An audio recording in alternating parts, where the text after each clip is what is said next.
Welcome friends. इसके पहले second part of video में जो इसके पहले अपलोड किया गया था उस पार्ट में हमने डिस्कस कर लिया है यूरिन फॉर्मेशन के बारे में। और ये मैंने आपको बता दिया था कि यूरिन फॉर्मेशन 3 प्रोसेस से होता है। किन 3 प्रोसेस से यूरिन का फॉर्मेशन होता है? एक होता है ग्लोमेरुलर फिल्ट्रेशन, सेकंड होता है रीएब्जॉर्प्शन, थर्ड होता है सिक्रीशन। ये सिक्रीशन इसी को क्या बोलते हैं? ट्यूबुलर सिक्रीशन बोलते हैं। ये टॉपिक बचा है आपका काउंटर करंट मैकेनिज़्म और बचा है आपका डिसऑर्डर्स और रेगुलेशन ऑफ किडनी फंक्शन यानी रेनिन एंजियोटेंसिनोजन मैकेनिज़्म है, वो भी बचा हुआ है।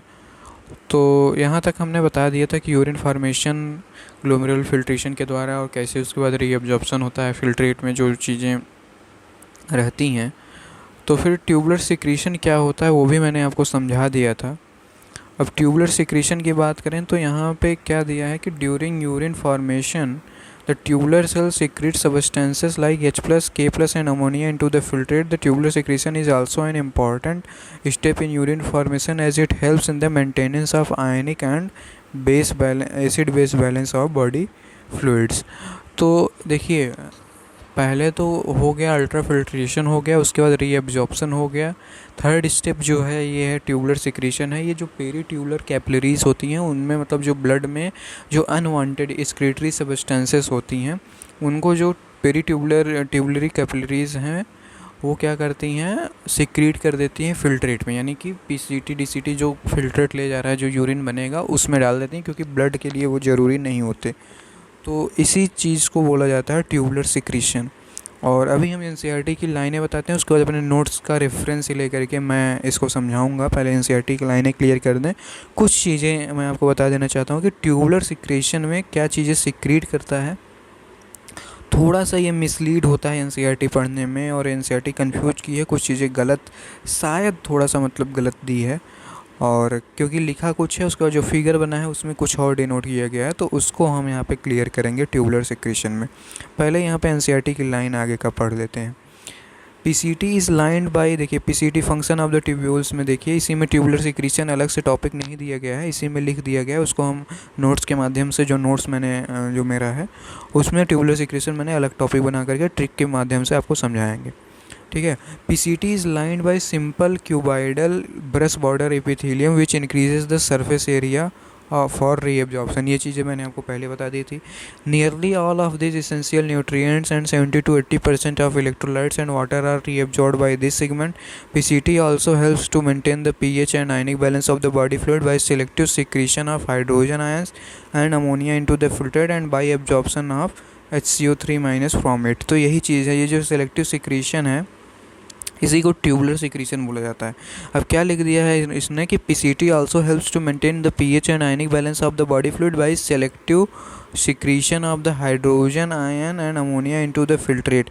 यानी कि ऐसा एनसीईआरटी पढ़ने से ऐसा लग रहा है कि पीसीटी जो है सिक्रीशन करती है, लेकिन सेलेक्टिव सिक्रीशन पीसीटी नहीं कर रहा है। जो पीसीटी को लाइन करने वाला पेरी ट्यूबुलर कैपिलरीज है वो सिक्रीट करता है, पीसीटी में सिक्रीशन हो रहा है ट्यूबुलर सिक्रीशन, ठीक है। तो ये चीज़ें यहाँ पे लिखा है कि selective secretion of hydrogen ions and ammonia into the filtrate and bye absorption of HCO3- from it, यानी रीअब्जॉर्प्शन बाइकार्बोनेट आयन का वहाँ से हो जा रहा है। और किन किन चीज़ों का सिक्रीशन होता है पेरी ट्यूबुलर कैपिलरीज के द्वारा? हाइड्रोजन आयन एंड अमोनिया यहाँ पे लिखा गया है, ठीक है। अब आगे हम बात करते हैं आपका, अभी कुछ चीज़ें इसमें और ऐड करेंगे हम नोट्स के माध्यम से। अभी तो एनसीईआरटी की लाइनें आपको समझा रहे हैं। हेनलेज लूप क्या होता है? हेनलेज लूप में रीअब्जॉर्प्शन मिनिमम होता है इन इट्स असेंडिंग लिम्ब। उसके असेंडिंग लिम्ब में क्या होता है? रीअब्जॉर्प्शन मिनिमम होता है, और सबसे ज़्यादा मैक्सिमम रीअब्जॉर्प्शन कहाँ होता है? वो पीसीटी में ही होता है। However, this region plays a significant role in maintenance of high osmolarity of medullary interstitial fluid। ये क्वेश्चन यहाँ से फ्रेम होगा, 2 क्वेश्चन यहाँ से फ्रेम हो सकते हैं कि रीअब्जॉर्प्शन मिनिमम किस लिम्ब में होता है? असेंडिंग लिम्ब में होता है। दूसरा क्या है कि ये हेनलेज लूप का काम क्या है? वो maintenance of high osmolarity of medullary interstitial fluid. ये क्वेश्चन यहाँ से पूछा जा सकता है कि maintenance of the high osmolarity of medullary interstitial fluid किसका काम है? ये हेनलेज लूप का काम है। The descending limb of loop of Henle is permeable to water but almost impermeable to electrolyte. तो यहाँ पे मैंने आपको पहले ही बता दिया है ट्रिक से, देवायन यानी जो डिसेंडिंग लिम्ब होता है वो वाटर के लिए परमिएबल है और जो असेंडिंग लिम्ब है वो आयन के लिए परमिएबल है। तो इस ट्रिक से ये याद हो जाना चाहिए आपको। तो यहाँ पे क्या लिखा था, descending limb of loop of Henle is permeable to water but almost impermeable to electrolyte, this concentrate the filtrate as it moves down. तो यानी अगर डिसेंडिंग लिम्ब से फिल्ट्रेट जाता है तो वो क्या हो जाता है, वो कंसनट्रेटेड हो जाता है। ठीक है, ये क्वेश्चन PYQ में पूछा जा चुका है, PYQ में पूछा जा चुका है स्टेटमेंट वाले क्वेश्चन में कि अगर डिसेंडिंग लिम्ब से फिल्ट्रेट जा रहा है तो उससे क्या हो जाएगा, कंसनट्रेट हो जाएगा filtrate. The ascending limb is impermeable to water, ascending limb impermeable to water है लेकिन वो इलेक्ट्रोलाइट के लिए परमिएबल है यानी आयन के लिए परमिएबल है, एक्टिवली या पैसिवली, या तो एनर्जी ATP यूज करके या तो फिर पैसिवली ही। Therefore as the concentrated urine as the concentrated filtrate pass upward it gets diluted due to the passage of electrolyte due to the medullary fluid. तो अगर वो कंसनट्रेटेड फिल्ट्रेट असेंडिंग लिम्ब से ऊपर जाएगा तो क्या हो जाएगा, वो डाइल्यूट हो जाएगा। तो ये याद रखिएगा कि डिसेंडिंग में क्या होता है, कंसनट्रेट होता है DC, ठीक है, और असेंडिंग में क्या होता है, असेंडिंग में क्या हो जाता है AD, डाइल्यूट हो जाता है। तो ये चीज़ याद रखिएगा। और आगे क्वेश्चन यहाँ से क्या पूछा जाएगा, अगर ये पूछ दे दिया कि कंडीशनल रीअब्जॉर्प्शन ऑफ Na+, तो ये पूछ देगा कहाँ पे हो रहा है, तो आपको बताना पड़ेगा डिस्टल कॉन्वोल्यूटेड ट्यूब्यूल में। और कंडीशनल रीअब्जॉर्प्शन ऑफ Na+ और वाटर का होता है takes place in this segment. DCT is also capable of reabsorption of SCO3- and selective secretion of hydrogen, potassium ions and ammonia to maintain the pH and sodium potassium balance in the body. यानी किसका secretion कर रहा है, selective secretion कर रहा है, hydrogen, potassium और NH3 का कर रहा है। ठीक है, अभी ये फिगर आपको एक्सप्लेन करते हैं। कलेक्टिंग डक्ट के बारे में पहले बात कर लें। This long duct extend from the cortex of the kidney to the inner parts of the medulla. ये लॉन्ग डक्ट होती है जो कॉर्टेक्स ऑफ द किडनी से इनर पार्ट ऑफ मेडुला तक जाती है। Large amount of water could be reabsorb from this region to produce a concentrated urine. This segment allows passage of small amounts of urea into the medullary interstitium to keep up the osmolarity. ठीक है, it also plays a role in the maintenance of pH and ionic balance of body by selective secretion of H+ and K+ ion. तो H+ K+ ion का ये भी selective secretion कर देता है। अब देखिए जो ये फिगर दिया हुआ है ये मैं आपको बताना चाहता हूँ, जैसे कि मैंने आपको पहले ही बता दिया था कि अफरेंट आर्टेरियोल, ये आपको पहले जूम करके दिखाते हैं। ये अफरेंट आर्टेरियोल यहाँ पे आया है। अफरेंट आर्टेरियोल आकर के क्या बनाता है, यहाँ पे ग्लोमेरुलस का फॉर्मेशन करता है। उसके बाद ये जो यहाँ से कैपिलरीज, ये वाली कैपिलरीज जो निकली हैं ये इफरेंट आर्टेरियोल है। ये यहाँ से निकल करके ये कैपिलरीज लाइनिंग करती हैं। ये कैपिलरीज क्या करती हैं, ये कैपिलरीज लाइन की हैं किसे, PCT को और DCT को। तो ये जब लाइनिंग करती हैं ये कैपिलरीज लाइनिंग करती हैं और इनका कुछ पार्ट यहाँ पे हेनलेज लूप को भी लाइन करता है जिसको वासा रेक्टा बोलते हैं। तो ये पेरीट्यूबुलर कैपिलरीज कहलाती हैं। इन्हीं के द्वारा सिक्रीशन होता है और ये जो है रीअब्जॉर्प्शन भी करवाती हैं। जैसे कि रीअब्जॉर्प्शन, जैसे मैंने पहले ही आपको बता दिया रीअब्जॉर्प्शन कैसे होता है, और सिक्रीशन क्या होता है। जैसे कि यहाँ पे ये कैपिलरीज अगर लाइन है, ये पेरीट्यूबुलर कैपिलरीज लाइन है यहाँ पे, तो ये जिन चीज़ों का, जैसे कि इनको इसमें ब्लड रहता है, ब्लड में अगर H+, जैसे ये H+ की ज़रूरत नहीं है और NH3 की ज़रूरत नहीं है, तो क्या कर देता है, सिक्रीशन कर देता है, सिक्रीट कर देता है उसको फिल्ट्रेट में, जो फिल्ट्रेट इससे जा रहा होता है। तो H+ और NH3 जो ज़रूरी गैर ज़रूरी चीज़ें हैं, जो एक्सक्रीटरी प्रोडक्ट हैं, वो ब्लड में तो ज़रूरी है नहीं, और तो वो जो है यहाँ से सिक्रीट कर दिया जाता है फिल्ट्रेट में, फिल्ट्रेट से फिर वो चला जाता है।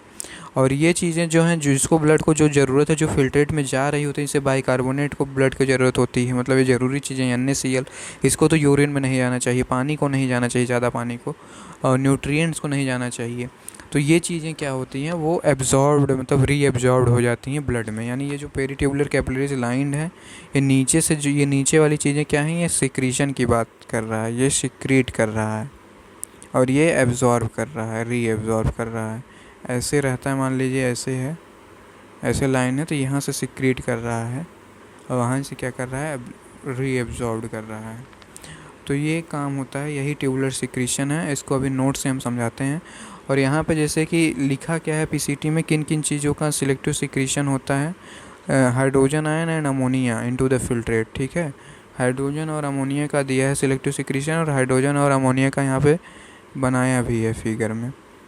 लेकिन ये के प्लस का कहीं नामो निशान नहीं है, लेकिन के प्लस यहाँ पे लिख दिया है। लेकिन एक्चुअली क्या होता है, के प्लस का रीएब्जॉर्प्शन बहुत कम होता है।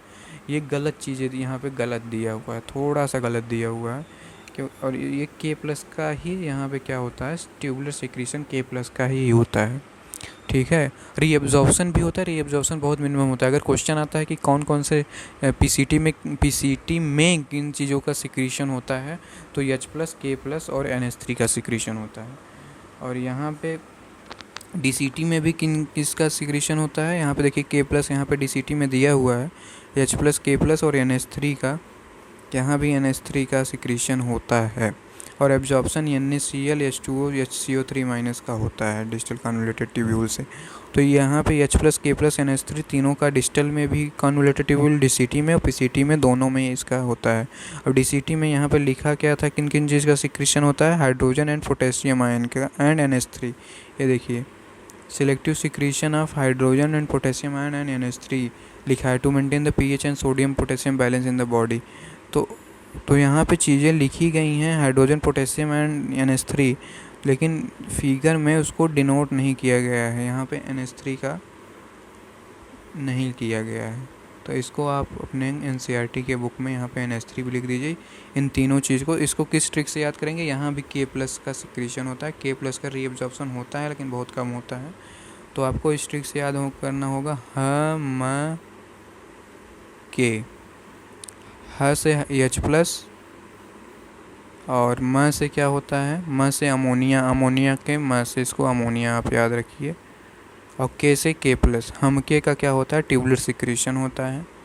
तो इससे आपको याद रखना होगा। कलेक्टिंग डक्ट को मैंने बताया था कि यूरिया का ये कर रहा है, ताकि ये मेडुला है, मेडुला में जो इंटरस्टिशियल फ्लूइड होता है, ये मेडुला में इंटरस्टिशियल फ्लूइड रहता है, इसी की ऑस्मोलैरिटी को मेंटेन किया जाता है। तो ये जो डॉट डॉट डॉट स्ट्रक्चर है, ये मेडुला है, मेडुला का इंटरस्टिशियल फ्लूइड। हेनलेज लूप का क्या करता है, ऑस्मोलैरिटी को मेंटेन करता है बाई NaCl से इलेक्ट्रोलाइट, पानी, इन सब चीज़ों का। यहाँ पे कलेक्टिंग डक्ट भी वो काम कर रहा है, तो इसी को मेडुलरी इंटरस्टिशियल फ्लूइड का वो कहते हैं, और बैलेंस बनाने को कहते हैं। और देखिए ये भी कलेक्टिंग डक्ट भी सिलेक्टिव सिक्रीशन H प्लस और K प्लस आयन का करता है। ठीक है, और ये पीएच एंड आयनिक बैलेंस को बनाता है, और स्मॉल अमाउंट्स ऑफ यूरिया को मेडुलरी इंटरस्टिशियम में ये भी सिक्रीट करता है। तो चलिए इसको ट्यूबुलर सिक्रीशन को हम अपने नोट से भी आपको समझा देते हैं, उसके बाद हम आपको पढ़ाएंगे काउंटर करंट मैकेनिज़्म। यही mechanism of concentration of filtrate को ही काउंटर करंट मैकेनिज़्म बोला जाता है। सिंपल है, थोड़ा कॉन्सेप्चुअल है, इसको बताएंगे। पहले आपको ट्यूबुलर सिक्रीशन अपने नोट से बता देते हैं। तो ट्यूबुलर सिक्रीशन क्या होता है, during urine formation the epithelial cells of the renal tubule secrete excretory substance from the blood of the peritubular capillary into the filtrate. This process is tubular secretion. यानी peritubular capillaries से जो excretory substance filtrate में, यानी जो nephron में जा रहा है, मतलब पीसीटी डीसीटी से होते हुए जो यूरिन बनेगा फिल्ट्रेट, उसमें जो चीज़ें पेरीट्यूबुलर कैपिलरीज के द्वारा सिक्रीट करके डाल दी जाती हैं उसी को ट्यूबुलर सिक्रीशन बोलते हैं। अब एनसीईआरटी में ऐसा कंफ्यूज करने के लिखा है कि PCT helps in the selective secretion of H plus K plus. तो मतलब पीसीटी में मैकेनिज़्म होता है कि हाँ वो हेल्प कर रहा है, लेकिन एक्चुअली सिक्रीट कौन कर रहा है, सिक्रीट कर रहा है peritubular capillaries. It is an active process. ये जो ट्यूबुलर सिक्रीशन है ये क्या है, एक्टिव प्रोसेस है, which occurs in PCT DCT and collecting duct. ये पीसीटी डीसीटी और कलेक्टिंग डक्ट तीनों में होता है। पीसीटी जो है किसका सिलेक्टिव सिक्रीशन करवाता है, यही ट्रिक आपको याद रखना है, हमके से H प्लस, अमोनिया और K plus into the filtrate. और ये creatinine, uric acid, drugs, sulphuric acid, pigment, इन सब का भी सिलेक्टिव सिक्रीशन होता है फिल्ट्रेट में पीसीटी के द्वारा, लेकिन एनसीईआरटी में नहीं दिया तो आपको नहीं याद रखना है। और वहाँ पे लिखा है पीसीटी में केवल H प्लस और अमोनिया को लिखा है, लेकिन आपको K प्लस भी ध्यान रखना है, उसका भी सिलेक्टिव सिक्रीशन होता है। ठीक है, डीसीटी आल्सो, डीसीटी में भी किसका सिलेक्टिव सिक्रीशन होता है, हमके का ही, हाइड्रोजन, अमोनिया और पोटेशियम का। ठीक है। कलेक्टिंग डक्ट में किसका सिलेक्टिव सिक्रीशन होता है, H+ और K+ आयंस का। ठीक, आपको ये ध्यान रखना है। Tubular secretion is also an important step in urine formation as it helps in the maintenance of ionic and acid balance of body fluid. ये आपको चीज़ें बता दी गई हैं। इसके बाद की ये लाइन जो है आउट ऑफ NCERT है। अब हम आपको बताएंगे, क्या बताएंगे, ये आप फिगर देख लीजिए। फिगर को मैंने एक्सप्लेन कर दिया है पहले ही। अब हम आपको बताएंगे काउंटर करंट मैकेनिज़्म। तो हम काउंटर करंट मैकेनिज़्म की बात करते हैं। मतलब काउंटर करंट मैकेनिज़्म एक ऐसा मैकेनिज़्म है जिसके द्वारा क्या होता है, फिल्ट्रेट जो होता है उसका क्या होता है, कंसंट्रेशन होता है। मतलब कि जो यूरिन फॉर्मेशन हो रहा है, यानी जो फिल्ट्रेट है PCT में या DCT में, उसको क्या किया जाता है, उसको कंसंट्रेट किया जाता है। कंसंट्रेशन ऑफ द फिल्ट्रेट, अगर किसी चीज़ को, किसी सोल्यूशन को आपको कंसंट्रेट करना है, यानी कंसंट्रेट का मतलब क्या होता है कि उसमें में से आप क्या निकाल दीजिए, या तो पानी निकाल दीजिए। कोई सोल्यूशन उसमें से पानी निकालेंगे तो ज़्यादा कंसंट्रेटेड हो जाएगा, और पानी मिलाते हैं तो डाइल्यूट होता है। यानी कि अगर यूरिन में से पानी बहुत ज़्यादा है तो पानी को निकालने की प्रक्रिया को ही कंसंट्रेशन बोलते हैं, ताकि ज़्यादा पानी न जाए यूरिन में, केवल वेस्ट प्रोडक्ट ही जाए, थोड़ा बहुत पानी जाए तो जाए। तो कंसंट्रेशन ये कहते हैं, या तो पानी निकालिए या तो इसमें आप क्या करिए, साल्ट ऐड करिए।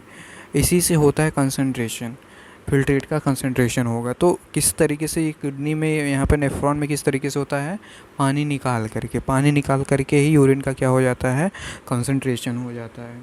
तो अब ये कैसे होता है, अभी इसको एक्सप्लेन करेंगे फिगर के माध्यम से। पहले कुछ लाइनें पढ़ लेते हैं। Mammals have the ability to produce a concentrated urine. Mammals के पास क्या एबिलिटी होती है, कंसनट्रेटेड यूरिन बनाने की एबिलिटी होती है। Henle's loop and vasa recta play a significant role in this. ये क्वेश्चन पूछा जा सकता है कि कंसनट्रेशन ऑफ यूरिन के लिए कौन से दो, और मतलब कि पार्ट ऑफ नेफ्रॉन या फिर कौन सी चीज़ें जो है रिस्पॉन्सिबल हैं। तो हेनलेज लूप और वासा रेक्टा रिस्पॉन्सिबल हैं कंसंट्रेशन ऑफ यूरिन के लिए।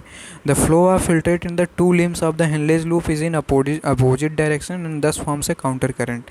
मतलब कि जो फिल्ट्रेट का फ्लो होता है टू लिम, जैसे देखिए हेनलेज, पहले आपको यहाँ से बता देते हैं एक मिनट। जैसे ये PCT था, PCT से मान लीजिए ये गया, अभी मैं आपको ऐसे ही बता दे रहा हूँ। इधर ये कलेक्टिंग ट्यूब्यूल हो जाएगा, ठीक।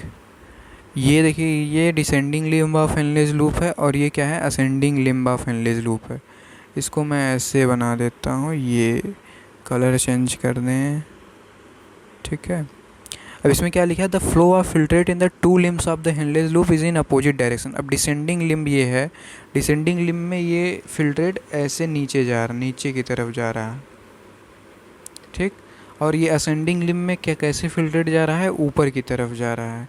यानी कि the flow of filtrate in the two limbs of Henle's loop is in opposite direction. यानी डिसेंडिंग लिम्ब में नीचे की तरफ जा रहा है फिल्ट्रेट, और असेंडिंग लिम्ब में जा रहा है ऊपर की तरफ। यानी कि इसके अपोजिट, यानी डिसेंडिंग के अपोजिट यहाँ पे जा रहा है असेंडिंग में। तो ये जो है, जब अपोजिट डायरेक्शन में किसी चीज़ का फ्लो हो रहा है तो वही वो काउंटर करंट बनाता है। तो यहाँ पे फ्लो ऑफ फिल्ट्रेट डिसेंडिंग और असेंडिंग लिम्ब में अपोजिट डायरेक्शन में है। यहाँ पे नीचे की तरफ जा रहा है, यहाँ पे ऊपर की तरफ जा रहा है, तो ये अपोजिट डायरेक्शन में है। इसीलिए क्या लिखा है, the flow of filtrate in the two limbs of the Henle's loop is in opposite direction and दस फॉर्म से काउंटर करंट। इसी को क्या बोलते हैं, काउंटर करंट फॉर्मेशन बोलते हैं। और and the flow of blood through the two limbs of vasa रेक्टा is also in A counter current pattern. अब आपको मैंने बताया था पहले ही कि जो ये हेनलेज लूप है, हेनलेज लूप के बगल में जो पेरीट्यूबुलर कैपिलरीज हैं ये लाइनिंग की रहती हैं वासा रेक्टा, उसको वासा रेक्टा बोलते हैं, ठीक है। तो इसमें भी जैसे कि ये इस यहाँ से शुरू होती हैं, जैसे कि ये descending limb of Henle's loop है और ये ascending limb of Henle's loop है। तो ये जो वासा रेक्टा है ये इधर से शुरू हुई, तो ये डिसेंडिंग लिम्ब ऑफ वासा रेक्टा है और ये असेंडिंग लिम्ब ऑफ वासा रेक्टा। इस तरीके से इधर से लाइनिंग होती है इसकी। तो इसमें भी जो फ्लो ऑफ ब्लड होता है वो भी जो है इस एक लिम्ब में उसके दूसरे डायरेक्शन में जा रहा है और दूसरे लिम्ब में दूसरे डायरेक्शन में जा रहा है, तो वो भी काउंटर करंट पैटर्न बनाता है। फिल्ट्रेट का भी काउंटर करंट बनता है। फिल्ट्रेट का फ्लो मैंने एक्सप्लेन कर दिया। उसी तरीके से जो ब्लड होता है वासा रेक्टा में वो भी काउंटर करंट पैटर्न में जा रहा होता है। The interstitial fluid of kidney increases in osmolarity from 300 to 1200 milli-osmoliter from the center to the inner medulla. This gradient is mainly caused by NaCl and urea. यानी कि जो इंटरस्टिशियल फ्लूइड होता है किडनी का, उसकी ऑस्मोलरिटी पहले cortex में 300 रहती है, 300 मिली ऑस्मोल पर लीटर, ये इसका यूनिट है। 300 से जब मेडुला में चले जाते हैं तो इतना कंसंट्रेशन, 300 मतलब कि कंसंट्रेशन अभी कम हुआ है। जैसे जैसे मेडुला में एकदम अंदर की तरफ जाएंगे तो बहुत ज़्यादा कंसंट्रेटेड हो गया, 1200 मिली ऑस्मोल पर लीटर हो गया। तो centre to the inter medulla. This gradient is mainly caused by NaCl and urea. ये ग्रेडियंट किसके द्वारा मेंटेन, मतलब किसके द्वारा बनता है? NaCl एंड यूरिया के द्वारा बनता है। और हमारे सिलेबस में मेंटेनेंस कैसे, किस तरीके से ये ग्रेडियंट बन रहा है उसको नहीं बताना है, ये सिलेबस में नहीं है। हमारे में मेंटेनेंस कैसे हो रहा है, मेंटेन कैसे हो रहा है ग्रेडियंट का जो है मेडुला में, उसको बताना है। वो जो है ये ग्रेडियंट बनाया किसके द्वारा जाता है? NaCl एंड यूरिया के द्वारा। उसी का मेंटेनेंस हम लोग को करना है। अभी इसको फिगर के माध्यम से बहुत अच्छे से एक्सप्लेन करेंगे। इसको पहले लाइनें पढ़ लीजिए। The loop of Henle maintains the interstitial gradient. अब यहाँ पे मेंटेन्स लिखा है, मतलब जो ऑलरेडी ग्रेडियंट प्रेजेंट है, मतलब ग्रेडियंट तो NaCl एंड यूरिया के द्वारा बना हुआ है। यानी कॉर्टेक्स में 300 मिली ऑस्मोल पर लीटर उसका है कॉन्सेंट्रेशन, और मेडुला में जाते जाते 1200 मिली ऑस्मोल पर लीटर हो गया इंटरस्टिशियल फ्लूइड ऑफ किडनी का कंसंट्रेशन, ऑस्मोलरिटी जिसको आप बोल रहे हैं। तो लूप ऑफ हेनले मेंटेन करता है interstitial gradient of NaCl। NaCl is transported by the ascending limb of Henle's loop which is exchange with the descending limb of vasa recta. ये भी एक्सप्लेन हम कर रहे हैं। जैसे कि आपको हमने बताया था कि असेंडिंग, डिसेंडिंग और असेंडिंग लिम्ब, दो हेनलेज लूप का दो लिम्ब होता है। तो जो आपका ये असेंडिंग लिम्ब है, ये असेंडिंग लिम्ब किसके लिए परमिएबल होता है? इलेक्ट्रोलाइट्स या आयंस के लिए। यानी ये NaCl को जो है परमिएबल है, तो NaCl को बाहर निकालेगा। अब NaCl को ये बाहर निकाल रहा है, ठीक है, ascending limb of Henle's loop which is exchange with the descending limb of vasa recta. अब यहाँ से वासा रेक्टा, आपको मैंने बताया था कि वासा रेक्टा इसके बगल से यहाँ से जा रही है, ठीक है। ये हेनलेज लूप का ये असेंडिंग लिम्ब था, ये NaCl के लिए परमिएबल है, ये NaCl को बाहर निकाल दिया। और यहाँ से ये जो लिम्ब गई है वासा रेक्टा, इससे सटी हुई रहती है, ये इधर से जा रही है। इसको ये इधर का ये असेंडिंग लिम्ब है हेनलेज लूप का, और ये डिसेंडिंग लिम्ब है किसका? वासा रेक्टा का। तो ये जब NaCl निकालेगा, ये और ये मेडुलरी इंटरस्टिशियल है बीच में, भी आगे के फिगर से अच्छे से एक्सप्लेन करेंगे। तो ये NaCl निकाल रहा है, तो ये डिसेंडिंग लिम्ब ऑफ वासा रेक्टा में NaCl चला जा रहा है, ठीक है।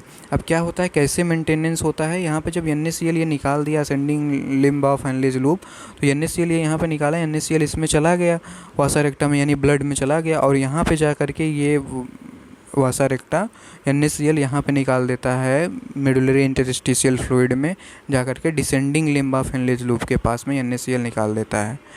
और तो जिससे क्या होता है, यहाँ से NaCl लिया और यहाँ पे NaCl निकाल दिया, तो एक मेंटेनेंस, मतलब NaCl केवल यहाँ से लिया गया, यहाँ पे निकाल दिया गया, यानी कहीं गया नहीं NaCl। तो NaCl ही है जो, NaCl और यूरिया ही है जो कि मेडुलरी इंटरस्टिशियल फ्लूइड का कंसंट्रेशन या ऑस्मोलरिटी को मेंटेन कर रहा है। तो जब असेंडिंग लिम्ब से NaCl इसमें चला गया और डिसेंडिंग, उसके बाद ये जो डिसेंडिंग लिम्ब है, इस डिसेंडिंग लिम्ब के पास वासा रेक्टा ने निकाल दिया इसको मेडुला में, तो NaCl तो कहीं गया नहीं, इसलिए क्या होता है, मेडुलरी इंटरस्टिशियल एक मतलब बैलेंस रहता है, मेंटेन रहता है इसी तरीके से। तो यहाँ पे यही लाइन लिखी है कि जो NaCl है वो ascending limb of Henle's loop के द्वारा ट्रांसपोर्ट किया जाता है which is exchange with the descending limb of vasa रेक्टा। यानी असेंडिंग लिम्ब निकाल रहा है डिसेंडिंग लिम्ब ऑफ वासा रेक्टा में, डिसेंडिंग लिम्ब से असेंडिंग वाला डिसेंडिंग में वासा रेक्टा के इसको जो है एक्सचेंज कर रहा है। NaCl is return to the interstitium by ascending part of the vasa recta. उसके बाद वासा रेक्टा के असेंडिंग पार्ट से वो इंटरस्टिशियम में NaCl को रिटर्न कर दिया जाता है। जैसे कि ये है, यहाँ से असेंडिंग लिम्ब से वासा रेक्टा में गया, वासा रेक्टा ये वासा रेक्टा का डिसेंडिंग है, ये हेनलेज लूप का असेंडिंग है। Ascending of Henle's loop exchange कर दिया डिसेंडिंग ऑफ वासा रेक्टा में, और बाद में असेंडिंग पार्ट ऑफ वासा रेक्टा ने उसको मेडुलरी इंटरस्टिशियम में NaCl को निकाल दिया, जिससे कि बैलेंस बना रहता है। तो NaCl वही लाइन लिखी, NaCl is return to the interstitium by ascending part of the vasa recta. अब क्या है, दो चीज़ मैंने बताया था कि NaCl और यूरिया ही ग्रेडियंट बनाता है। अब सेकंड क्या है, second solute urea is added to the interstitial medullary fluid in small amount by diffusing out of the collecting duct. Collecting duct में पढ़ाते समय, अभी बताते समय मैंने ऊपर वाली NCERT लाइन में बताया है कि कलेक्टिंग डक्ट क्या करता है, वो स्मॉल अमाउंट ऑफ यूरिया को जो है वो सीक्रेट मतलब कि इंटरस्टिशियल मेडुलरी फ्लूइड में जो है डालता है, ऐड करता है। Urea remaining in the collecting duct is eventually excreted out. जो कलेक्टिंग डक्ट में यूरिया रहता है उसको मेडुलरी इंटरस्टिशियल फ्लूइड में वो डाल देता है। यूरिया री enters in the ascending thin segment of the loop of Henley bye diffusion. जो असेंडिंग थिन सेगमेंट है उसका लूप ऑफ हेनलेज का, उसमें वो डिफ्यूजन के द्वारा यूरिया उसमें चला जाता है। यानी कि अभी आगे के फिगर में बता रहे हैं, आप इतना जानते रहिए कि कलेक्टिंग डक्ट के द्वारा यूरिया जो है सीक्रेट कर दिया जाता है मेडुलरी इंटरस्टिशियल फ्लूइड में, और जो हेनलेज लूप का असेंडिंग थिन सेगमेंट है, ऊपर वाला थिक होता है असेंडिंग लिम्ब का, नीचे वाला थिन होता है, तो इसमें वो यूरिया चला जाता है, ठीक है, डिफ्यूजन के द्वारा। This special arrangement of Henle's loop and vasa रेक्टा is called the counter current mechanism. चूँकि जो है हेनलेज लूप इस तरीके से जा रहा है और उसी के उल्टे पैटर्न में वासा रेक्टा जा रहा है, यानी कि एक तो यहाँ पे काउंटर करंट है कि इसके फिल्ट्रेट में, यहाँ फिल्ट्रेट नीचे जा रहा है, यहाँ पे फिल्ट्रेट ऊपर जा रहा है, और यहाँ पे फिल्ट्रेट ऊपर जा रहा है, यहाँ पे ब्लड नीचे जा रहा है। यानी एक तो हेनलेज ऑफ लूप में ही काउंटर करंट है और एक हेनलेज ऑफ लूप और वासा रेक्टा में काउंटर करंट है। तो इसी मैकेनिज्म को काउंटर करंट मैकेनिज्म करते हैं, और यही मैकेनिज्म हेल्प्स टू मेंटेन करने के लिए क्या करता है, मेंटेन करता है concentration gradient in the medullary interstitium. Medullary interstitium में क्या करता है, कंसंट्रेशन ग्रेडियंट को मेंटेन करता है। तो हेनलेज लूप और वासा रेक्टा ही हैं, ये दो ऐसे पार्ट हैं जो क्या करते हैं, काउंटर करंट मैकेनिज्म को मेंटेन करते हैं। अब देखिए, presence of such interstitial gradient helps in an easy passage of water from collecting tubule as the filtrate flow down in the collecting tubule more and more water moves out of the tubule by osmosis which makes filtrate hypertonic to the blood. यानी कि जो filtrate होता है उसको इतना concentrate कर देता है तो हाइपरटोनिक कंडीशन में पहुंच जाता है। यही यहाँ पे लाइन लिखी गई है। अभी NCERT की एक लाइन एक्सप्लेन कर देंगे, इसमें भी NCERT की लाइनें ही थी। तो और एक तो इससे ये हो गया। अब आगे की क्या है, आपको याद रखना है कि human kidney can produce nearly 4 times concentrated than the initial filtrate. तो कितने टाइम्स कंसनट्रेटेड हो जाता है यूरिन, 4 टाइम्स कंसनट्रेटेड हो जाता है। ये ध्यान रखना है, क्वेश्चन पूछ देगा डायरेक्ट कितने टाइम यूरिन कंसनट्रेट हो रहा है, तो 4 टाइम्स यूरिन क्या हो रहा है, कंसनट्रेट हो रहा है। अब आपको ये फिगर से एक्सप्लेन कर देते हैं। जैसे ये देखिए, यहाँ पे ये जो दिया है अफरेंट आर्टेरियोल ये सब चीज़ें थी, जो ये हल्का सा यहाँ पे नहीं ठीक ही दिया है। इसको एफरेंट इधर दिखा दिया है, इफरेंट इधर दिखा दिया है, तो यही इफरेंट वाला यहाँ पे लाइनिंग कर लेता है जो वासा रेक्टा बनी होती है। यहाँ पे वासा रेक्टा को इसने अलग यहाँ पे इस जगह दिखा दिया है, बल्कि ये वासा रेक्टा क्या होती है, ये इसीलिए कंफ्यूज होते हैं लोग। ये वासा रेक्टा यहाँ ना होकर के ये केवल अलग से यहाँ पे वासा रेक्टा लिखा है, ये नेफ्रॉन्स के बगल में ही यहाँ पे वासा रेक्टा होती है। जो ये वासा रेक्टा है, इसको इस फिगर को उठा करके आप यहाँ रख दीजिए। कैसे रखेंगे, 1 मिनट एक्सप्लेन कर रहे हैं। ये यहाँ पे आप वासा रेक्टा को बना लीजिए। बहुत अच्छी फिगर नहीं बन पा रहा है, लेकिन आप समझ लीजिए। अब क्या है यहाँ पे, क्या चीज़ें हैं, कैसे हो रही हैं। तो मैंने बताया था कि ये जो असेंडिंग लिम्ब होता है, ये देखिए, ये descending limb of Henle's loop है और ये ascending limb of Henle's loop है, ठीक है। ये वासा रेक्टा इसके बगल में है। तो ये मैंने बताया था कि जो ये असेंडिंग लिम्ब होता है, ये आयंस के लिए क्या होता है, परमिएबल। तो ये NaCl को क्या कर रहा है, निकाल दे रहा है। तो NaCl को ये निकाल रहा है, तो NaCl देखिए इधर इस तरीके से डायरेक्शन दिया है, यानी कि इसमें देखिए यहाँ पे वासा रेक्टा बना है, इसलिए इस तरीके का एरो है। जब यहाँ पे मैंने ये फिगर बनाया तो इसमें ये आप समझ लीजिए वही चीज़ है। तो ये NaCl के लिए जब ये परमिएबल है, यानी आयंस के लिए असेंडिंग लिम्ब परमिएबल होता है, तो NaCl को निकाल रहा है। तो ये जो यहाँ पे मैंने वासा रेक्टा बनाई थी, बार बार डिलीट हो जा रहा है, तो ये NaCl इसमें चला जाता है, ठीक है। NaCl इसमें चला जाता है। बाद में जो है ये देखिए यहाँ पे वासा रेक्टा NaCl निकाल रहा है, यानी ये वाला लिम्ब, यही फिगर इसके ऊपर रखे हैं। तो ये NaCl यहाँ पे ascending limb of vasa रेक्टा NaCl medullary interstitium में निकाल दे रहा है, जिससे कि क्या होता है कि इसका जो ऑस्मोलैरिटी रहती है इंटरस्टिशियल फ्लूइड की वो बनी रहती है। और मैंने आपको बताया था कि जो डिसेंडिंग लिम्ब होते हैं वो पानी के लिए जो है परमिएबल होते हैं। तो डिसेंडिंग लिम्ब जो है पानी अपना निकाल रहा है, पानी भी जो है वासा रेक्टा में कहीं ना कहीं पानी भी यहाँ पे ऐड होता रहता है। तो ठीक है, तो इसी से, और ये देखिए कलेक्टिंग डक्ट क्या करता है, यूरिया निकाल रहा है। तो यूरिया निकाल करके ये thin segment of ascending limb के थिन सेगमेंट में यहाँ पे जा रहा है। तो इससे क्या होता है कि इंटरस्टिशियल फ्लूइड की जो है ऑस्मोलैरिटी जो होती है वो मेंटेन रहती है। अब यहाँ पे देखिए 300 मिली ऑस्मोल था कॉर्टेक्स में 300 मिली ऑस्मोल था, लेकिन यहाँ पे जब मेडुला में इनर मेडुला में पहुँचा तो 1200 मिली ऑस्मोल इतना कंसंट्रेशन हो गया है फिल्ट्रेट का। शुरुआत 300 से हुआ, फिर NaCl इसमें NaCl चूँकि NaCl यहाँ पे जो है NaCl निकल करके वो जो है उसको मेंटेन करता है, क्या नाम है, मेडुलरी इंटरस्टिशियल फ्लूइड के ऑस्मोलैरिटी को मेंटेन करता है। तो आपको इतना बस याद रखना है कि काउंटर करंट क्यों बोला जा रहा है, क्योंकि इसका जो फ्लो है एक इधर ये नीचे डिसेंडिंग लिम्ब में इस तरीके से है, असेंडिंग लिम्ब में इस तरीके से है, वासा रेक्टा में। अब यहाँ पे इसमें भी काउंटर करंट है और इसके वासा रेक्टा में, यानी असेंडिंग लिम्ब इस यहाँ से जा रही है, ये ऊपर इसका फिल्ट्रेट जा रहा है, और डिसेंडिंग लिम्ब में ब्लड कैसे जा रहा है, नीचे जा रही है। देखिए वासा रेक्टा में, वासा रेक्टा के डिसेंडिंग में जो है ब्लड नीचे जा रहा है और इधर ऊपर जा रहा है। तो इधर भी counter current mechanism opposite direction हो रहा है, इधर भी हो रहा है। तो इसी को काउंटर करंट मैकेनिज्म इसीलिए बोला जाता है। और यहाँ पे ये 300 से लेकर के 300, 400, 600, 800, 11, 1000, 1200 यहाँ पे मिली ऑस्मोल पर लीटर जो है कंसंट्रेशन हो जाता है। 300 से, मतलब कॉर्टेक्स में 300 से लेकर के मेडुला में कहाँ कितना तक चला जाता है, 1200 तक। और ये किसके द्वारा ये कंसंट्रेशन ग्रेडियंट मेंटेन होता है, NaCl के द्वारा, और किसके द्वारा, यूरिया के द्वारा। और कौन कौन से लोग इसमें हेल्प करते हैं, हेनलेस लूप हेल्प करता है और वासा रेक्टा हेल्प करता है। तो यही है काउंटर करंट मैकेनिज्म।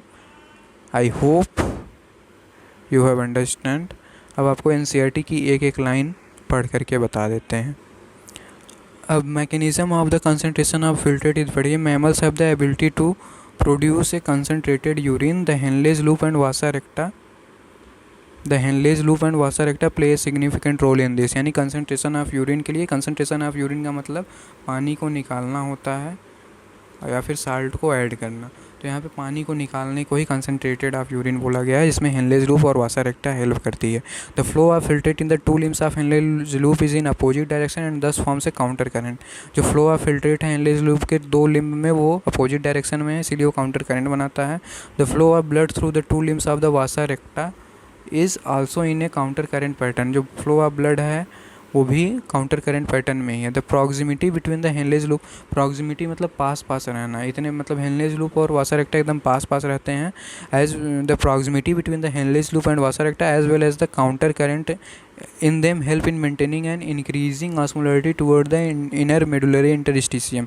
यानी इसी की वजह से जो हेनलेस लूप और वासा रेक्टा एक दूसरे से एकदम करीब हैं और जो उनमें काउंटर करंट बन रहा है, इसकी वजह से क्या होता है, मेंटेन होता है, बनता नहीं है, मतलब काउंटर करंट बन रहा है और इसकी वजह से ऑस्मोलैरिटी जो होती है वो मेंटेन होती है। ऑस्मोलैरिटी हमेशा प्रेजेंट है, किडनी में ऑस्मोलैरिटी प्रेजेंट है NaCl और यूरिया की वजह से।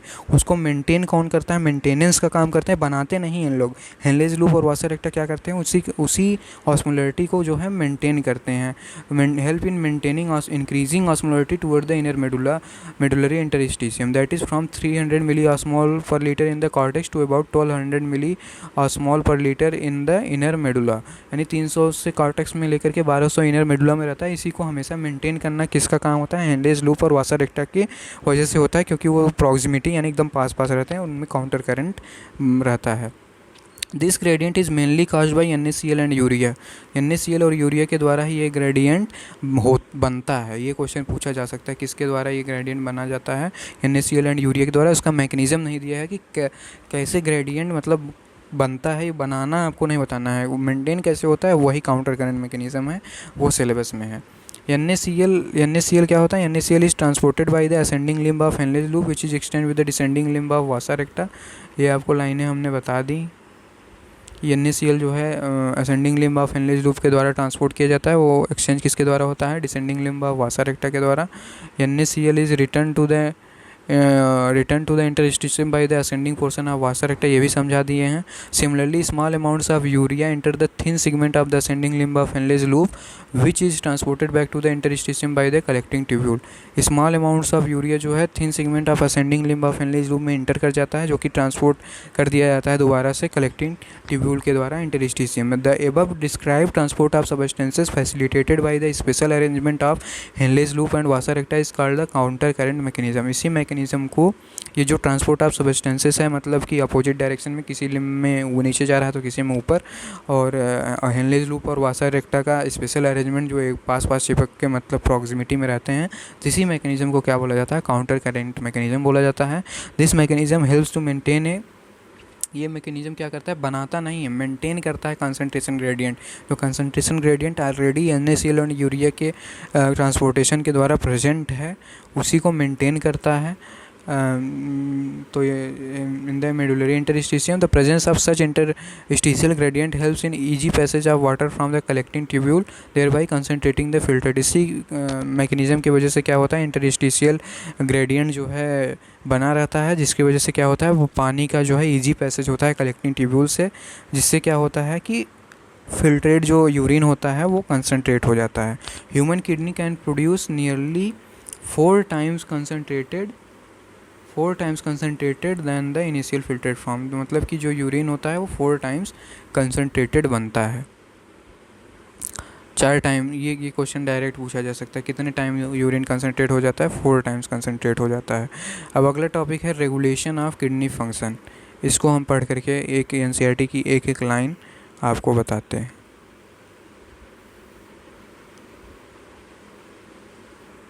चलिए, तो रेगुलेशन ऑफ किडनी फंक्शन बताते हैं। The functioning of the kidneys is efficiently monitored and regulated by the hormonal feedback mechanism. यानी जो किडनी का फंक्शनिंग है उसके किस मैकेनिज्म पे काम करता है? हार्मोनल फीडबैक मैकेनिज्म में, जिसमें कौन कौन सी चीज़ें इन्वॉल्व रहती हैं? हाइपोथैलेमस, जस्टाग्लोमेरुलरी apparatus, इसको JGA भी बोलते हैं, and to certain extent the heart भी इसमें इन्वॉल्व रहता है। अब कैसे ये मैकेनिज्म है आपको समझाते हैं, उसके बाद नोट्स के माध्यम से भी इसको समझाएंगे। Osmoreceptors in the body are activated by the change in body volume में, ब्लड वॉल्यूम में अगर चेंज हो रहा है, यानी ब्लड वॉल्यूम बढ़ रहा है, अगर ब्लड वॉल्यूम बढ़ रहा है तो जो ऑस्मो रिसेप्टर होते हैं बॉडी में वो एक्टिवेट हो जाते हैं। जब ब्लड वॉल्यूम बढ़ रहा है या बॉडी फ्लूइड वॉल्यूम बढ़ रहा है या आयनिक कंसंट्रेशन बढ़ रहा है तो osmo receptor in the body activate हो जाते हैं। ब्लड वॉल्यूम के बढ़ने पर, बॉडी फ्लूइड वॉल्यूम के बढ़ने पर और आयनिक कंसंट्रेशन के बढ़ने पर। अगर एक्सेसिव लॉस ऑफ फ्लूइड हो रहा है बॉडी से तो ये रिसेप्टर जो है हाइपोथैलेमस को क्या कर देते हैं? स्टिमुलेट कर देते हैं एंटी डायूरेटिक हार्मोन को, जिसको वैसोप्रेसिन भी बोला जाता है, इसको स्टिमुलेट कर देते हैं। जैसे कि एक्सेसिव लॉस ऑफ फ्लूइड यानी ज़्यादा टॉयलेट हम जा रहे हैं, ज़्यादा बॉडी से फ्लूइड का लॉस हो रहा है और बॉडी में फ्लूइड की कमी हो जा रही है, इतना ज़्यादा हम टॉयलेट कर रहे हैं, इतना ज़्यादा हमारे शरीर से पानी निकल रहा है, तो उससे क्या कर देता है? वो हाइपोथैलेमस को स्टिमुलेट करता है, जो ये ऑस्मो रिसेप्टर है बॉडी का, जिससे क्या होता है? Anti diuretic. डायूरेसिस माने होता है कि यूरिन का एक्सक्रीशन करना। डायूरेसिस मतलब यूरिन को बाहर निकालना, और एंटी डायूरेटिक मतलब ये हार्मोन ऐसा है, एंटी डायूरेटिक हार्मोन इसको या वैसोप्रेसिन इसका नाम है, जो कि न्यूरोहाइपोफाइसिस यानी कि पोस्टीरियर पिट्यूटरी से जो है ये वो होता है, जो है इसका वो होता है सिक्रीशन होता है। तो वो जो है एंटी डायूरेटिक हार्मोन, मतलब अगर हमारे बॉडी से एक्सेसिव, देखिए फिर से बताते हैं, अगर देखिए ऑस्मो रिसेप्टर बॉडी में होते हैं वो चेंज होते हैं अगर ब्लड वॉल्यूम में चेंजिंग हो रही है, बॉडी फ्लूइड वॉल्यूम में चेंजिंग हो रही है या आयनिक कंसंट्रेशन में चेंज हो रही है। अगर हम अपने शरीर से ज़्यादा फ्लूइड का लॉस कर रहे हैं, पानी निकाल रहे हैं, तो ये ऑस्मो रिसेप्टर एक्टिवेट हो जाता है, जिससे क्या किसको स्टिमुलेट कर देता है? हाइपोथैलेमस को स्टिमुलेट करता है to release anti diuretic hormone. Anti diuretic hormone को स्टिमुलेट कर देता है, रिलीज़ मतलब हाइपोथैलेमस को स्टिमुलेट करता है, जो कि एंटी डायूरेटिक हार्मोन को रिलीज़ करते हैं या वैसोप्रेसिन को रिलीज़ करते हैं from the neurohypophysis.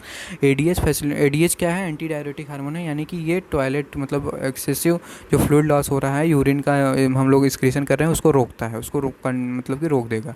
ADH facilitates water reabsorption from latter parts of the tubule, और वो पानी को मतलब मूत्र त्याग को रोकेगा भी और एडीएच क्या करेगा, वो वाटर रीअब्जॉर्प्शन को भी फैसिलिटेट करेगा, क्योंकि पानी की कमी हो रही है तो वाटर को और रीअब्जॉर्ब करवाएगा latter parts of the tubule, यानी डिस्टल कन्वोल्यूटेड ट्यूब्यूल डीसीटी से पानी का रीअब्जॉर्प्शन भी करवाएगा, देयर बाय प्रिवेंटिंग डायूरेसिस, जिससे कि मूत्र त्याग यानी डायूरेसिस को रोक सके। And increases in the body fluid volume, अब जिससे कि अब देखिए पानी एक तो टॉयलेट हम कम कर रहे हैं तो बॉडी में मतलब फ्लूइड्स का मेंटेनेंस हो गया है, हो रहा है, और क्या हो रहा है कि वो वाटर रीअब्जॉर्प्शन भी करवा रहा है, यानी पानी का यानी बॉडी के जो फ्लूइड वॉल्यूम का है वो मेंटेनेंस हो गया। तो ऐसे ही ज़्यादा देर तक जब एडीएच का सिक्रीशन होता रहता है तो इसको रोकना भी पड़ेगा। तो उस समय क्या होता है कि डायूरेसिस, एडीएच ने तो रोक दिया, डायूरेसिस रोक दिया और वाटर रीअब्जॉर्प्शन करवा दिया, जिससे कि बॉडी फ्लूइड वॉल्यूम का जो है एकदम मेंटेनेंस हो गया। और कभी क्या हो जाएगा, अगर increase in body fluid volume हो जाए, अगर ज़्यादा देर तक एडीएच सिक्रीशन हो गया तो बॉडी फ्लूइड वॉल्यूम क्या हो जाता है, इंक्रीज़ हो जाता है। तो अगर increase in body fluid volume हो जा रहा है तो इससे क्या हो जाएगा, ऑस्मो रिसेप्टर स्विच ऑफ हो जाएंगे, जो वो सिग्नल दे रहे थे हाइपोथैलेमस को, वो सिग्नल देना बंद कर देंगे, जिससे क्या हो जाएगा, एडीएच का रिलीज जो है सप्रेस हो जाएगा, कम हो जाएगा, टू कंप्लीट द फीडबैक, जिससे फीडबैक मतलब कंप्लीट हो जाए। पहले ज़रूरत थी तो ऑस्मो रिसेप्टर ने हाइपोथैलेमस को स्टिमुलस दिया, जब बॉडी फ्लूइड वॉल्यूम मेंटेन होगा, इंक्रीज होने लगा, तो ऑस्मो रिसेप्टर स्विच ऑफ हो जाते हैं और एडीएच का सिक्रीशन स्टॉप हो जाता है, सप्रेस हो जाता है, इससे फीडबैक मैकेनिज्म पूरा कंप्लीट हो गया। ADH can also affect the kidney function by it's constrictory effects on blood vessels. ADH का कॉन्स्ट्रिक्टरी इफेक्ट होता है ब्लड वेसल में, यानी कि ब्लड वेसल को दबाता, मतलब उसको सिकुड़ता है, कॉन्ट्रैक्ट करवाता है। जब कॉन्ट्रैक्ट करवा रहा है तो उसमें जो ब्लड फ्लो होगा वो और तेज़ी से होने लगेगा। This cause an increase in blood pressure, इसकी वजह से ब्लड प्रेशर बढ़ जाएगा। And increase in blood pressure can increase the glomerular blood flow and thereby GFR, जिसकी वजह से ग्लोमेरुलर ब्लड फ्लो बढ़ जाएगा और जीएफआर ग्लोमेरुलर फिल्ट्रेशन रेट भी बढ़ जाएगा। यानी एडीएच क्या क्या काम करता है, एंटी डायूरेटिक हार्मोन है, यानी इसको वैसोप्रेसिन भी बोलते हैं, ये डायूरेसिस यानी मूत्र त्याग को रोक रहा है, और ये latter parts of the tubule यानी डिस्टल कन्वोल्यूटेड ट्यूब्यूल से वाटर रीअब्जॉर्प्शन करवा रहा है, जिससे कि बॉडी फ्लूइड वॉल्यूम जो कम हो गई थी उसको मेंटेन कर दिया, और ये ब्लड प्रेशर भी बढ़ा देता है। कॉन्स्ट्रिक्टरी इफेक्ट होता है इसका ब्लड वेसल पे, जिससे कि जीएफआर या glomerular blood flow, blood pressure बढ़ जाता है। तो जब ये ग्लोमेरुलर ब्लड फ्लो बढ़ जाता है तो जीएफआर जो है बढ़ जाता है, और जीजीए जो जस्टा ग्लोमेरुलरी अपरेटस है वो क्या करता है, कॉम्प्लेक्स रेगुलेटरी रोल इसमें निभाता है।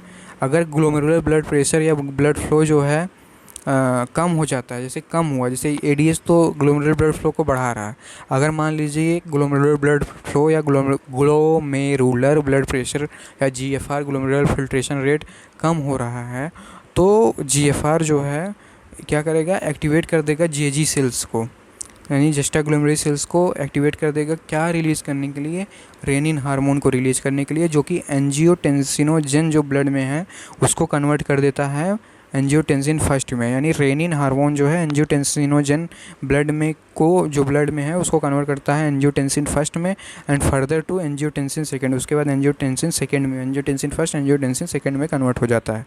Angiotensin second being a powerful vasoconstrictor, जिस तरीके से एडीएच वैसोकंस्ट्रिक्टर था उसी तरीके से एंजियोटेंसिन सेकेंड भी क्या है, एक वैसोकंस्ट्रिक्टर ही है। Angiotensin second being a powerful vasoconstrictor increases the glomerular blood pressure and thereby GFR, वो भी ग्लोमेरुलर ब्लड प्रेशर और जीएफआर को बढ़ा देता है। Angiotensin second also activate the adrenal cortex to release aldosterone, तो जो एंजियोटेंसिन सेकेंड है ये एक हार्मोन का भी एड्रिनल कॉर्टेक्स के द्वारा, ध्यान रखिएगा बहुत इंपॉर्टेंट ये हार्मोन है, जो एड्रिनल कॉर्टेक्स को जो है एंजियोटेंसिन सेकेंड एक्टिवेट करता है, उससे रिलीज़ करवाता है aldosterone. Aldosterone causes reabsorption of Na+ and water from the distal part of the convoluted tubule. Aldosterone क्या करता है, Na+ और वाटर का क्या करवाता है, रीएब्जॉर्प्शन करवाता है डीसीटी के द्वारा। ये बहुत ही इंपॉर्टेंट क्वेश्चन आता है कि reabsorption of Na+ and water DCT से कौन हार्मोन करवाता है, एल्डोस्टेरॉन करवाता है, जिसकी वजह से क्या होता है कि this also leads to an increase in blood pressure. इससे भी जब Na+ और वाटर का रीएब्जॉर्प्शन हो गया डिस्टल कन्वोल्यूटेड ट्यूब्यूल से, और इन सब का भी एंजियोटेंसिन सेकेंड का कॉन्स्ट्रिक्टरी पावरफुल वैसोकंस्ट्रिक्टर है, ब्लड वेसल पे कॉन्स्ट्रिक्ट कर रहा है, तो ब्लड प्रेशर बढ़ रहा है, तो इसकी वजह से क्या होता है, इंक्रीज इन ब्लड प्रेशर और जीएफआर बढ़ जाता है। This complex mechanism is generally known as renin angiotensin mechanism. तो इस ब्लड प्रेशर को मतलब कि बढ़ाने की प्रक्रिया को, इस मैकेनिज्म को, इस कॉम्प्लेक्स मैकेनिज्म को रेनिन एंजियोटेंसिन मैकेनिज्म बोलते हैं। और इसको चेक कौन करता है, रोकता है। मान लीजिए ब्लड प्रेशर बहुत बढ़ गया, अब इससे कि हार्ट पे दबाव पड़ रहा है, तो हार्ट भी तो अपने आप को बचाने के लिए एक हार्मोन सिक्रीट करता है। ध्यान रखिएगा, हार्ट भी हार्मोन सिक्रीट करता है। ये क्वेश्चन पूछा जाए, क्या हार्ट हार्मोन कोई सिक्रीट करता है? हाँ, सिक्रीट करता है। उस जो हार्ट हार्मोन सिक्रीट करता है उसका नाम है एट्रियल नाइट्रियोरेटिक फैक्टर। यानी कि जब इतना दबाव बढ़ने लगा हार्ट पे तो वो ब्लड फ्लो बढ़ने लगा एंड इंक्रीज, तो वो क्या करता है, एट्रियल नाइट्रियोरेटिक फैक्टर को सिक्रीट करता है। The an increase in blood flow to the atria of the heart can cause the release of the atrial natriuretic factor ANF। ANF can cause vasodilation of the blood vessel and thereby decrease the blood pressure, जिसकी वजह से क्या होता है, blood जो है vaso ANF का सबका वैसो कंस्ट्रिक्टर रोल था, ADH का भी और एल्डोस्टेरॉन का भी, लेकिन ANF का क्या है, वैसोडाइलेशन, वो डायलेट कर देता है ब्लड वेसल को, जिसकी वजह से ब्लड प्रेशर क्या होता है, डिक्रीज हो जाता है। तो ANF mechanism therefore act as a check on the renin angiotensin mechanism. तो क्वेश्चन पूछ देगा कि कौन रेनिन एंजियोटेंसिन मैकेनिज्म यानी जो ब्लड प्रेशर को बढ़ाने वाला मैकेनिज्म था उसको रोकने का काम कौन करता है, तो ANF करता है, एट्रियल नाइट्रियोरेटिक फैक्टर, जो कि एट्रिया ऑफ हार्ट के द्वारा सिक्रीट किया जाता है। ये एक हार्मोन है, ठीक है।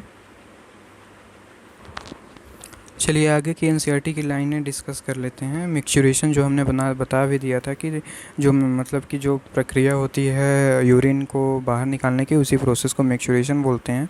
कैसे बोलता है ये लाइन पढ़ के बता देते हैं। Urine found by the nephron is ultimately carried to the urinary bladder. जो यूरिन बन गया नेफ्रॉन के द्वारा वो यूरिनरी ब्लैडर में आकर के स्टोर करवा दिया जाता है। Where it is store till a voluntary signal is given by the central nervous system. वो तब तक यूरिनरी ब्लैडर में स्टोर रहता है जब तक कि एक वॉलंटरी सिग्नल, इनवॉलंटरी सिग्नल नहीं, वॉलंटरी सिग्नल, जब आपको मन करेगा टॉयलेट करने का तो आप सिग्नल दे देंगे CNS को, तो वॉलंटरी सिग्नल दिया जाता है सेंट्रल नर्वस सिस्टम को। This signal is initiated by stretching of the urinary bladder it as it gets filled with the urine. अगर यूरिनरी ब्लैडर जो है यूरिन से फिल्ड हो जा रहा है तो स्ट्रेचिंग होने लगेगी, उसमें स्ट्रेच रिसेप्टर यूरिनरी ब्लैडर में प्रेजेंट होते हैं। तो उसके रिस्पांस में क्या होता है, stretch receptor on the walls of the bladder send signal to the CNS। CNS को सिग्नल भेज देता है। The CNS passes on motor messages to initiate the contraction of the smooth muscle of the bladder. तो bladder में जो smooth muscles present होती है उसका जो है कंट्रैक्शन करवाने लगता है CNS मोटर मैसेज भेज करके। एंड साइमल्टेनियस रिलैक्सेशन, मतलब कंट्रैक्शन, स्मूथ मसल का कंट्रैक्शन करवाता है और रिलैक्सेशन किसका करवाता है, यूरेथ्रल स्फिंक्टर का। तो ये ध्यान रखिएगा, यहाँ से क्वेश्चन पूछेगा कि कंट्रैक्शन किसका करवा रहा है और रिलैक्सेशन किसका करवा रहा है। कंट्रैक्शन ऑफ स्मूथ मसल करवा रहा है और relaxation of urethral sphincter muscle करवा रहा है, causing the release of urine. तो रिलीज को मतलब यूरिन को रिलीज़ कर देता है। इसी तरीके से the process of release of urine is called micturition. इसी प्रोसेस को मिक्सचुरेशन कहते हैं।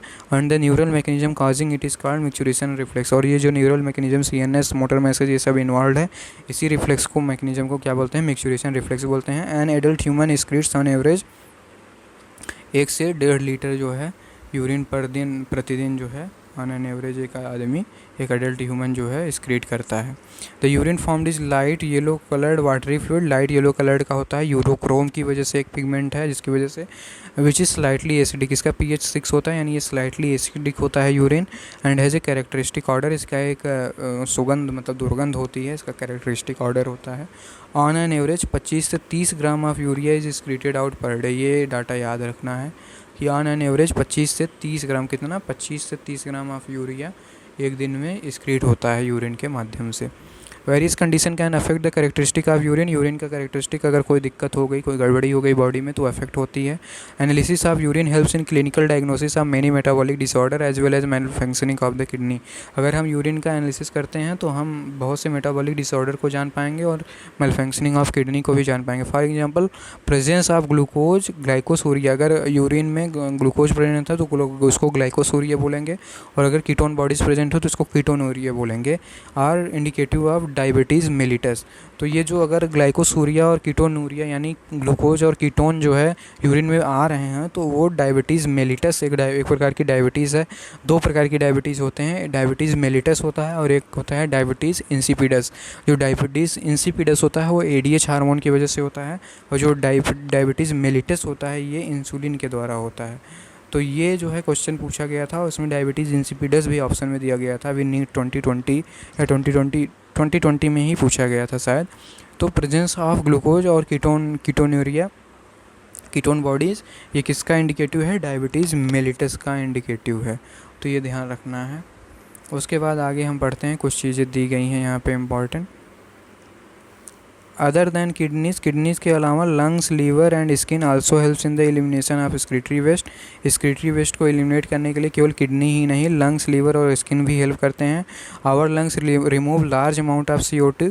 हमारा जो लंग्स होता है वो large amount of CO2 approximately 200 ml per minute जो है CO2 को जो है वो जो है एक्सक्रीट करता है। And also significant quantities of water को भी ये रिमूव करता है। Liver the largest gland in our body, सबसे ज़्यादा लार्जेस्ट ग्लैंड कौन सी है हमारी बॉडी में? सबसे बड़ी ग्लैंड कौन है? लीवर है। वो क्या करती है? Bile containing pigment substance like bilirubin, biliverdin, cholesterol, degraded steroid hormone, vitamin और ड्रग्स का जो है वो करती है, सिक्रीशन करती है। Most of this substance ultimately pass out along with digestive waste. इसमें से लगभग सब्सटेंस जो है वो डाइजेस्टिव वेस्ट के थ्रू जो है बाहर निकल जाते हैं। The sweat and sebaceous gland, जो पसीने का और जो सेबेसियस ग्लैंड जो है स्किन में होती हैं, वो भी कुछ सब्सटेंसेस को अपने सिक्रीशन के माध्यम से एक्सक्रीट करती हैं। Sweat produced by the sweat gland is watery fluid containing, जो स्वेट होती है, जो पसीना होता है वो स्वेट ग्लैंड के द्वारा सिक्रीट करता है, वो वाटरी फ्लूइड है जिसमें NaCl होता है, कुछ अमाउंट ऑफ यूरिया होते हैं, उसमें लैक्टिक एसिड होते हैं। The primary function of sweat is to facilitate a cooling effect on body surface. इसका प्राइमरी फंक्शन क्या होता है? कूलिंग इफेक्ट बॉडी सरफेस में देना। और स्वेट ग्लैंड जो होती है उसमें कौन कौन से कंटेंट होते हैं? NaCl होते हैं, कुछ अमाउंट ऑफ यूरिया होते हैं और लैक्टिक एसिड होता है, ध्यान रखिएगा। It also helps in the removal of some of the waste mentioned above. ये जो ऊपर के कुछ वेस्ट हैं NaCl, यूरिया, इन सब चीज़ों के मतलब और भी जो ऊपर के ये सब जो दिए गए हैं वेस्ट, उनको भी एक्सक्रीट करवाता है। सेबेसियस ग्लैंड जो होते हैं वो एलिमिनेट करते हैं certain substance like sterol, hydrocarbon और वैक्स थ्रू सीबम। जो सेबेसियस ग्लैंड होता है वो सीबम का सिक्रीशन करता है, सीबम के थ्रू स्टेरॉल्स, हाइड्रोकार्बन और वैक्स का एलिमिनेशन करवाता है। This secretion provides a protective oily covering for the skin. Sebaceous gland का ही ये जो सिक्रीशन है उसकी वजह से ही ऑयली कवरिंग स्किन पे आप देखते होंगे रहता है, तो वो सीबम के थ्रू होता है। सीबम क्या क्या एक्सक्रीट करवाता है? स्टेरॉल, हाइड्रोकार्बन और वैक्स जो है एक्सक्रीट करवाता है।